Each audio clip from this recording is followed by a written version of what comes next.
కడుపు నిండా తింటాం, కంటార నిద్రపోవటం సుఖభోగం. వారంలో ఒక్కరోజు కూడా ఉపవాసం లేకుండా ఉండటం సుఖభోగం. ఏంటి సుఖభోగం? ఏంటి సుఖభోగం? రాత్రి 10 పడకల మీదకి వెళ్ళి ఉదయం 7-8 దాకా నిద్రపోవటం సుఖభోగం. సుఖభోగాల్లో ప్రవర్తిస్తే ఏమైద్దయ్యా? లేఖనం ఏమంటుందో తెలుసా? సుఖభోగముల యందు ప్రవర్తించున్నది బ్రతికియుండియు చచ్చినది అయిపోతుంది. దైవజనమా, సుఖభోగాలు నీకు వాడుకైతే ఆధ్యాత్మిక జీవితంలో చస్తావు, జాగ్రత్త.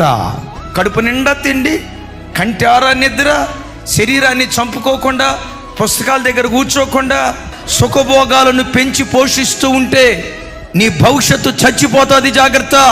నీ ఆధ్యాత్మిక జీవితం చచ్చిపోతుంది, జాగ్రత్త.